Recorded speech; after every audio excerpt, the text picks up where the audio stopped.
So right now, the way things are going in Lucha, who is your favorite Lucha Underground star? My favorite Lucha Underground star? It's a toss-up between Joey Ryan and the MACK for me, I think. How about you? Surprisingly enough, we haven't seen very much of Aerostar, who's someone who I usually would say. Oh yeah, he is really good. We've seen him very little. So that being the case, I guess my favorites are Jack Evans, who is always a treat to watch. Mm-hmm. He puts on just about the best matches in Lucha Underground. Good heel. Yeah, a great heel. And aside from Jack Evans, I can't help but say Pentagon Jr. Oh yeah. He's always phenomenal to watch when he's in a match. And the thing is, he's not even the best wrestler in Lucha Underground. He's just I think the one guy who's connected with his character the best. Yeah. He just has zero fear. Exactly right. Joey Ryan doesn't have any fear either. No. He connects strongly with his character too. He's also connected strongly to that lollipop. Yes, I'm surprised it doesn't stick in his thick chest hairs when he rubs it. Yeah, it's because they're all oiled up. That's why it doesn't stick. So greasy. A part of me wants... So sleazy. Exactly. Like, a part of me wants to tell him to not do that, but then I realize that's his gimmick, and it's, I have to admit, pretty entertaining. So, Joey, it is. Keep doing what you're doing. He's there to make you uncomfortable. Shall we go for the show? Yeah. So I guess we'll just jump right in. Why not? First match of the night was Ivelisse, the new, part of the new Trios champions, Right. against Cobra Moon. And we saw Cobra Moon slither into the ring as she usually does, and the two of them put on a really good technical match. Yeah, there was a lot of innovative offense from Cobra Moon. I especially liked, I have no idea what it was called, but it was that one hold where she got her tied up in the ropes. Right. I'm not sure what it's called either. I don't know what it's called either. It looked great. Yeah, it looked really good. And in the end, the result of the match made Ivelisse look really strong, you know, like a champion. The commentary I thought was really good for that match. Yeah, it was. As it usually is. Vampiro and MACK TRUCK. That's right. And Cobra Moon wasn't diminished at all. I thought it was a really good match for both of them. Yeah, like that. I thought they both looked really strong in the end. Highly technical, great length of the match itself. Lots of innovative spots. It wasn't a bunch of flying around. It was actually mostly mat-based, which I thought was really refreshing. Yeah, it was really refreshing. And I still really can't wait to see Cobra Moon versus Mariposa. Although, later in the night, we did see Mariposa. And it was in a trios match with... She was teamed up with her brother. That's right. And the MACK. In, you know, it's kind of an odd pairing, but... That's right. Dario booked it, so it happened, and they were up against the team of Joey Ryan and the Crew, because Joey Ryan was instructed by his superiors to take part in that, to try to get close to the Trios gold, because they thought that might get him closer to Dario.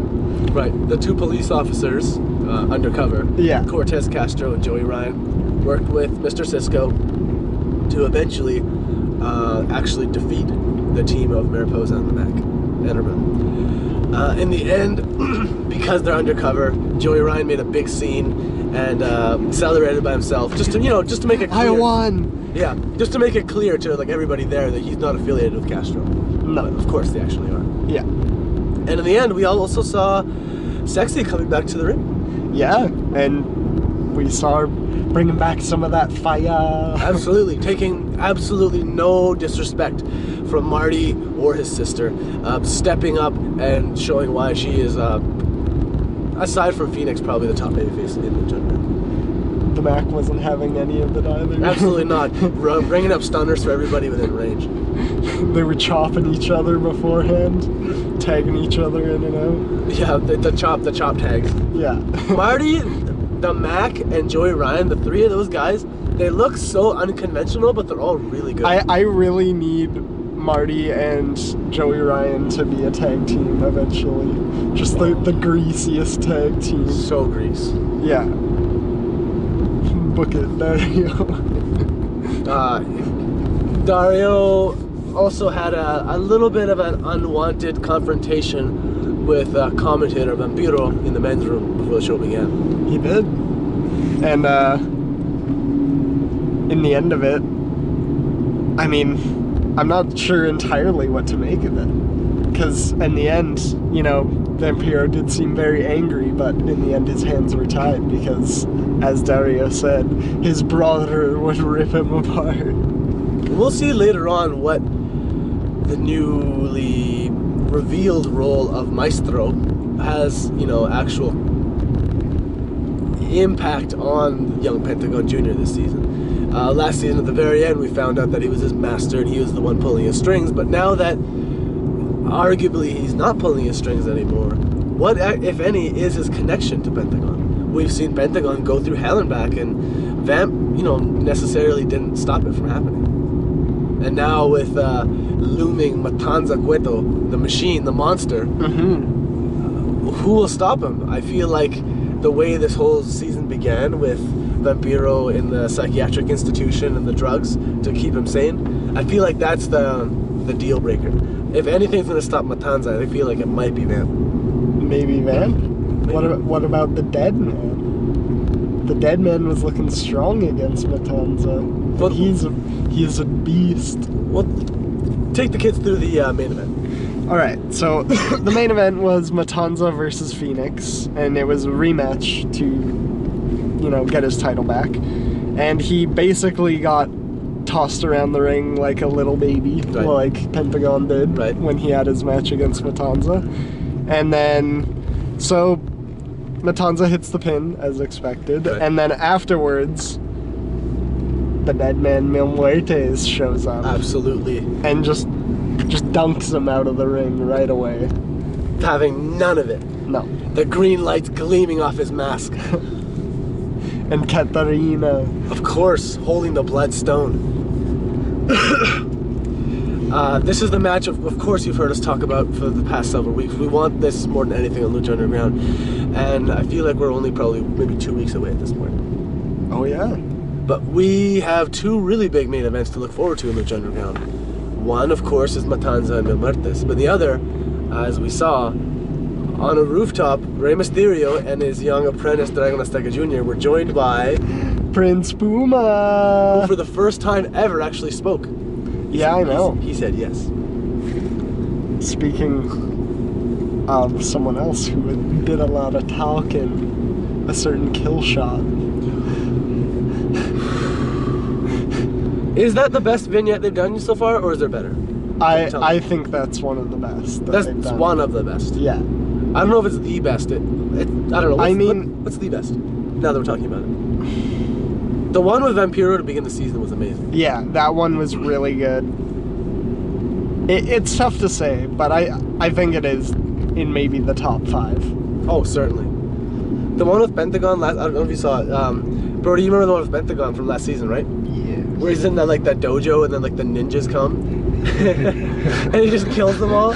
It just like shows him meditating with like candles all around him. He's like, "Yo soy Pentagon Jr." and he starts like telling the story of Por Maestro, and then the ninjas are coming out of just the shadows, and he's like, his eyes snap open, he just kills them all, he just like breaks their legs and necks and stuff. Oh my god. Absolutely. Don't get their arms. Cero Miedo. Great episode of Lucha once again. Thanks, Robert Rodriguez, as always. And El Rey. The King. Yeah. How was SmackDown this week? SmackDown was, I mean, it was good. I mean, like, there was, like, it wasn't anything, you know, overly spectacular, but it was great. Like, the first match of the night, I am having a bit of trouble remembering it. Well, the first thing we saw was AJ and Roman Reigns. Oh yeah, that's right. They had a little bit of a confrontation. That's right. Because AJ Styles is the #1 contender, baby. And he's also a Mack Truck. Yeah. And Roman is still not a bad guy. Still not a good guy. Still He's just the guy. The guy. And AJ's a Mack Truck. That's... Both of us on this show are confident that he's going to get run over by a country boy who's been putting in overtime for some time. Later on in the evening, we saw Natalya, the at the time #1 contender for the women's title, go over really easily on Summer Rae. Nothing that is at all surprising.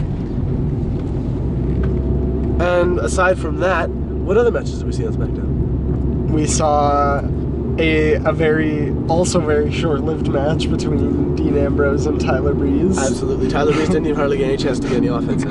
It was Eric Rowan and Rock Lake. Yeah, pretty much. When we watched it, he took a bathroom break. A really short one. Yeah, just the shortest bathroom break, and as he came out, it was the 1, 2, 3. I'm sorry, Dean. And Prince Pretty. We all thought the match was going to be longer than that. Yeah, I thought you guys would still be chain wrestling. or doing like rest holds, maybe. Well, you remember a couple of weeks ago, or it felt like a couple of weeks ago, when Tyler Breeze debuted and he was having lengthy matches with Dean? Yeah. He's not having lengthy matches with Dean anymore. Does that mean Dean's gotten a lot stronger or Prince Pretty has gotten weaker? I feel like Prince Pretty might have gotten weaker. Well, which is sad to say because he's our boy. He's just our so hometown boy, almost. Our home province boy. He's just so gorgeous. Yeah. And it's just not fair. Is it his eyes? It must be when people look at him. Yeah. A guy who's definitely not having his push diminished at all is Apollo Crews, another recent call-up from NXT.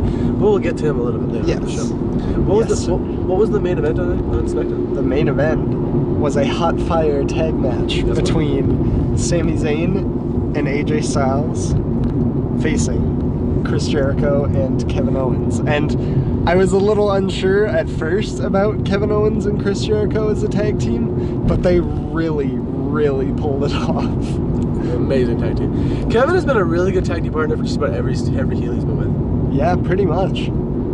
Except for like, it's funny with Kevin Owens. There's certain heels that he gets along really well with, and then there's the other heels where he's just like, nah, I'm out of here. Like which one? Like, I feel like odd occasions where he's been put with like maybe Sheamus or something. Oh yeah. Yeah. He likes heels that tell jokes. Yeah. Like Seth and Chris Jericho. Yeah. Not heels that are too serious. No. Like soon to be Roman Reigns. No, he's not a bad guy. Sorry. He's not. He's just the guy. Interestingly enough, a little bit later on, we're going to talk about how another WWE superstar is now just the guy. But we'll get to that in a little shortly. Yeah, we'll get to that. But overall, that match was really good. Both teams, just got the crowds off their feet. For sure. Sami Zayn and AJ Styles kind of establishing themselves as WWE's top babyfaces right now, undoubtedly. And I don't know if Kevin and Chris are necessarily top, but Kevin certainly is.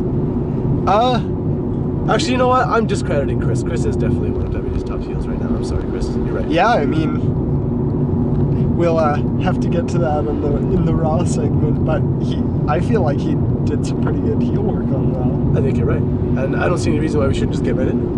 No. Oh, well, I mean, yeah, let's do it. Basically, on Raw, Chris Jericho was doing his usual highlight reel, and well, I mean, it is his usual highlight reel, and Dean Ambrose walks out and now declares it is the Ambrose Asylum. That's right. His new show with his clip-on tie and his different potted plant. Yeah, different potted plant that got kind of knocked over immediately when, after a very short-lived confrontation, Dean Ambrose hits Chris Jericho with dirty deeds. Yep. But I have a feeling we will be seeing the Ambrose Asylum segment again on Raw. Yeah, for sure. Yeah. I have a feeling that that's a segment that's going to be perhaps more popular than Jericho's highlight reel for the time being. It could be like, wow, I can't believe I can't think of it, but the thing with Roddy Piper? Piper's Pit? Yeah. Yeah, it could be, for sure. Because Dean Ambrose is about as close to Roddy Piper as you're going to get right now. Yeah, exactly. A tough guy. So I can see it working. For sure. What else worked from Raw for you?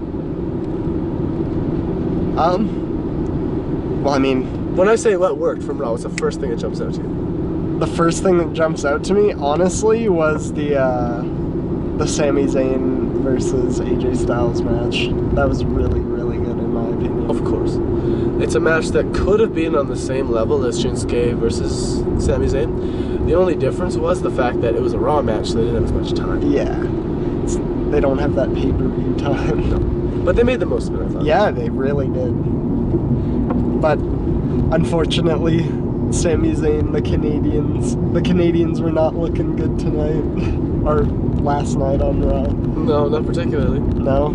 Kevin Owens, he got put in a match with Cesaro for the a number one contendership for the Intercontinental title by Shane McMahon. Cesaro also gaining the rank of 00 agent. Yeah, apparently. Doing the smoothest Bond entrance possible. Ripping the suit off. And he got Kevin Owens swinging for the first time. Yep. It was only a few swings, but he got him swinging. And I feel like that alone is a pretty big, it signifies Cesaro's push. It does. And that is not a that is not a diminishment of Kevin Owens in any way. No, because he only got swung a little bit, and then he took that shoulder out. Yeah. He's got that knowledge. Yeah, to be honest with you, I thought that was the match of the night. Yeah, that was a phenomenal match.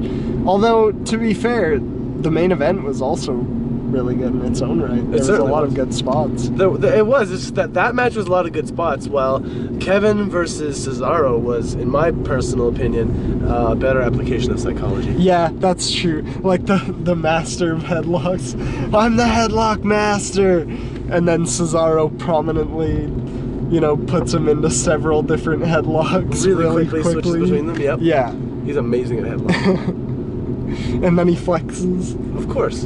Cesaro is getting more and more over every week. It's fantastic. I'm sure Vince is delighted. Yeah. And I'm delighted too because, before he was injured, he was just jobbing to Big Show and... Everybody. Yeah, everybody. He was having great matches, but he was just never winning.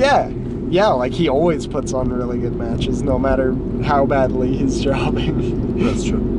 Cesaro is a true professional. Yeah. And that's why he wears a business suit. He's a Superman. Yeah, from the neutral Superman. Any other matches? We mentioned the main event, but there's some other stuff I want to talk about. Yeah, there was a women's championship match. That's right. There was a little promo beforehand, and a certain doctor got involved. Yes, of course. Oprah's old buddy, yeah, Dr. Phil. Dr. Phil, because Texas. I don't know. They weren't even in Texas. They were in LA. Oh, that's probably where Dr. Phil's show is. Oh yeah, I guess that makes sense. But I guess maybe Dr. Phil's a wrestling fan. He must be. Now he's good at pretending. Put his show over. But either way, getting off topic, on topic. Basically, Dr. Phil said, Charlotte, your father is stifling you. You need to stand on your own 2 feet and stop cheating all the time. Every time you're out here, you're cheating. You need to set a good example. What you are is a victimizer. A victimizer. You're the type of person that should be setting a much better example for all these young women and girls. Going full Dr. Phil. And then at the end of the confrontation, after Charlotte said that she wanted to chop his hillbilly butt back to Texas, Ric Flair was about to give him a couple woos, but Dr. Phil got up in the Nature Boy's face. Yes. And wooed him down. Like a bird of prey. Yeah. Ah! Oh, sorry. Woo! Woo! Woo! And I saw someone on Reddit put it earlier today, the Nature Boy styled and profiled away. Yeah. he very swiftly styled and profiled away. And then afterwards, we saw a match of Charlotte and Natalya for the women's championship. And Natalya almost had it. She had the sharpshooter locked in. Yep. Middle of the ring, yep. Nowhere to go. She made the champion tap out. Yeah. Everybody saw it. Everybody saw it. But Ric Flair pulled the referee away, so she got disqualified, and so Charlotte is still the women's champion. And Ric Flair is still the dirtiest player in the game. Yeah. Both of them are the dirtiest players right now. That's right. Male and female, respectively. Yeah. But you know what? She's wearing the gold. Yeah, she is. Wearing the gold and also wearing her very extravagant new costumes, which look great and suit her gimmick perfectly. 100%. Just like her deity. Yep. Couldn't agree with more. Also on the program, in addition to that women's title match, we saw the introduction of the, what did New Day call it? The Booty Tournament? The King of Booty? The Booty Cup? Yeah, something like that.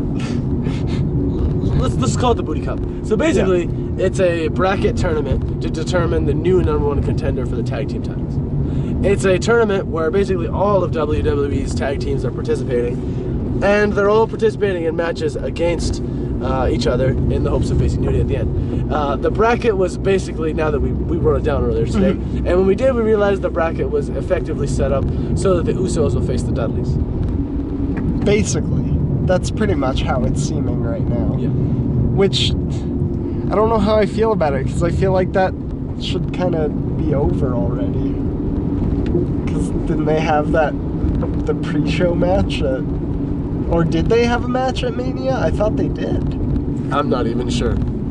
That says a lot right there. Yeah. I mean, if maybe the vaudevillains are going over, baby. Let me ask you this.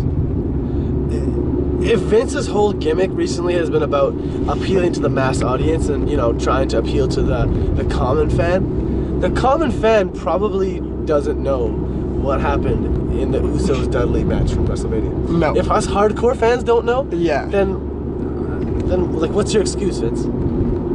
Yeah, maybe it'll be like that one time where they announced like Team Bad was breaking up on like a pre-show thing and nobody saw it because it was a Raw pre-show. SmackDown pre-show. Oh, SmackDown! I forgot about that. Well, not like either of us watched it. We just found out about it. Yeah, but then like nobody knew, so they had to do it again on like a Raw they did do it again. something. Yeah. Like sometime later. Yeah. Awkward.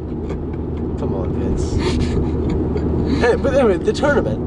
The bracket really quickly. Golden Truth versus the Vaudevillains. The Usos versus Social Outcasts. Social Outcasts, of course. Which they beat. Yep. So the Usos moving on. The winner of the match between Vaudevillains, excuse me, and the Golden Truth will go on to face the Usos in the next round, and that match will be on SmackDown. The other bracket matches feature Cass and Enzo against Ascension, which is basically going to amount to Enzo and Cass versus the Dudleys, by the looks of things. You never know, but probably. I mean, I'd be super stoked if the Ascension got an upset or something, but I really don't see it happening. Think about it this way. When Ascension debuted, they got a little push. Yeah, you're right. Maybe, I hate to say it, maybe Cass and Enzo's fate is they're going to be the bottom tier jobbers, and now Ascension's going to get pushed. I really don't see it. Do you think the Ascension could get the kind of pops that Enzo and Cass do? No. Yeah. Just flat out no. Yeah, and I think that about says it right there. But I will say that, you know, I'm really happy about this tag team tournament because I think it speaks volumes about, you know, the current state of the tag team division. What's the last bracket matchup? The last bracket matchup was the Dudley Boys versus the Lucha Dragons, which they basically killed the Lucha Dragons. They defeated them handily, yes. Yeah. But the state of the tag team division, as you were saying, I agree with you 100%. Yeah, like it's come a long way since we started watching it. Because when we started watching it, basically there was 2 tag teams, New Day and PTP, and that was it. Usos. They weren't even there because they were like injured pretty much. You're right. So it was basically just PTP and New Day for like a good couple months. And greatest tag team ever. Best tag team ever. Cesaro and Tyson Kidd. Were they? Yeah. They were the tag team champions. Oh yeah. I forgot about that. Legit. Very good. They were the best tag team ever. On paper, anyhow. Besides Gable and Jordan. Yes. We could spend a whole episode talking about them. Yeah. But, many episodes. And many to come. Yeah. But to round out the show, the main event, we've been teasing it all night. It was League of Nations member Alberto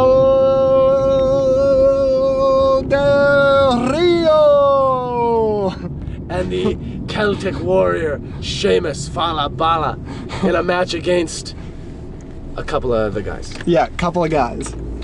Just a couple of guys. Doing some work. Wait, never mind. Let's finish this thought. But I thought about something. So, the match, overall, it was really good. Like, there was so many good spots, a very good stomp. It was an Irish curse backbreaker and then ADR off the top rope, stomped him. Not at all stupid. No. And Roman, with a very effective use of his core strength, prevented a stomp and pulled ADR off the top rope. Yeah. And in the end, Roman and Bray went over because Bray got the smoochie, got a little kiss on ADR. Yeah. And no, he kissed Sheamus, didn't he? I don't even. Actually, no. I think you're right. Yeah, I because think the Sheamus was the one who took the spear at the end. Yeah. Yeah, you're right. Yeah. Okay. But yeah, and then Roman and Bray went over, and the Wyatt family showed up again, and then they just kind of had a face-to-face, and that ended the show. Basically, right. But the point I wanted to go back to earlier is the aftermath of the Usos versus the Social Outcasts. Of course. Finally, the rumblings have been confirmed. We've been talking about them for months. They're here. The Machine Gun, Carl Anderson, and Luke Gallows finally make their debut in WWE, beating the hell out of the Usos. Yeah, just killing them. Yep. Who knows? Like, I honestly wonder if that will affect the Usos' next match, that beating they took, or if they're just Samoan strong. Maybe the next match will be against Doc and Machine Gun. Yeah, maybe, because I wonder how they're going to play into the tournament now, because, I mean, they obviously want to be in that tournament. Maybe Doc and Machine Gun will become the type of guys that just constantly interfere in everyone's matches. No mercy. Oh, so they just don't care about, like, titles or anything, they just want to beat people up? Or... Yeah, I can see that. Yeah, that'd be good. They just terrorize WWE. I could also see the Revival doing that to some extent. Exactly. They actually kind of look similar. Yeah, they do. They really do. I was like, I don't know how I'd feel if they were both on the same roster. No, it's fine. Gallows and Anderson probably just... Actually, you know what? We haven't seen Doc Gallows wear his face paint yet. He usually wears the blackout face paint. Oh, he does? Yeah. I haven't seen it. He wears all black face paint. Oh, okay. Yeah, that'll definitely differentiate them. And I guess Dash looks different. It's just Dawson. He's bald and has the beard. Well, he's got like chops. Okay, yeah. But kind of going. Dawson and Machine Gun look pretty similar. Yeah. I admit. Okay. We're in agreement there. Yeah. And I think we just about covered everything. You gotta hit me with some rapid fire questions. It's the end of the show. Oh man. Some rapid fire questions. I guess I'll just hit you with it. Mm-hmm. What do you think the... Spotlight's on you. Woo! What do you think the future of the tag team titles is? Do you think that this potential #1 contender will have enough steam to take out the New Day? Right now, the #1 contender is going to be either Usos or Dudley Boys, and yes, they will. At this point, I think it'll be Dudley's. Will they take out New Day? Yes. You think so? Yes, I think so. The WWE Tag Team division is so strong right now, I can't see any outcome where New Day doesn't drop the titles, just because now we have another world-class top-tier tag team in the Bullet Club. And with the Bullet Club in the mix, we can't allow, I mean, it's Vince's choice, but personally, I don't think it'd be fair for just one team to hound the titles for over a year. As awesome as New Day are. I think at this point, just because there are so many good teams, we need to shake things up a little bit. And then after a little while, we can reestablish a really top-tier tag team. And it could be New Day again, that's fine. It's just for the time being, I feel like we need just to switch things up a little bit. Yeah, especially, like you said, like with the redistribution of the talent pretty much between NXT and the main roster, like now both divisions have really strong tag teams. So, yeah, I think the belts, they should change hands, but I wonder how the Dudleys will overcome the numbers advantage. Or tables. Tables? I have a feeling somehow, some way. Yeah. Maybe Xavier Woods will get put through table. Yeah, I could see that, legal, honestly. Right? That's legal. You're right. Or maybe, well, if Shane stays in control of things, you know, it honestly seems like in some aspects he's been booking against the heels a little bit. Yes. So maybe that trend will continue and he'll be like, no. Because Bray and Roman are you know, I guess, just, they're nothing. Well, they're just guys. Yeah, they're neutral. They're just the guys. Pretty much. But, so maybe they'll even out the numbers advantage and then that'll do it. Could be. Or it could just be tables. Evened out numbers and tables. Oh, then the new champions. Yeah, sure. yeah. Question number 2. Question number 2. I mean, I feel like this is another kind of easy question, but it's still... That last question wasn't that easy. Well, it's still one I want to ask, but the women's division. Because, you know, with this new feud with Natty, like, we thought for sure that Sasha was going to be the new champion. Yes. And there's also this feud with Becky Lynch and Emma. Yes. So, who do you think in the future might be the new women's champion? Or do you think Charlotte's just going to have a fairly lengthy run? She's already had a fairly lengthy run. Yeah, you're right. But now this is a new era. So it's like we're starting back from day 0. Yeah. That's what I was thinking. That being the case, I wouldn't be surprised at all if, until SummerSlam, maybe at least, Charlotte remains women's champion. Establishes a really strong champion.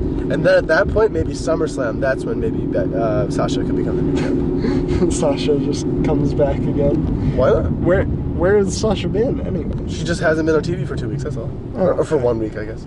Take a little break, maybe. Yeah, I guess you're right. Or maybe, I don't know, maybe she requested time off. I have no idea, but she hasn't been on, she wasn't on last week's SmackDown or this week's Raw. Maybe she'll be on this week's SmackDown. Do you think maybe she'll just, take a break for a while and then come back and be like, I want the title? No, she's hungry. Yeah, you're right. No, she won't take it. I'm just trying to think of,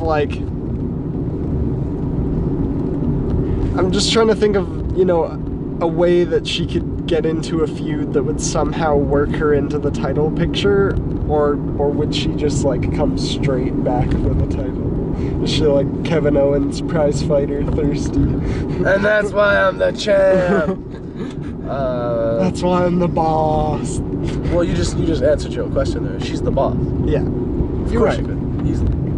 You're right. Last question. Last question.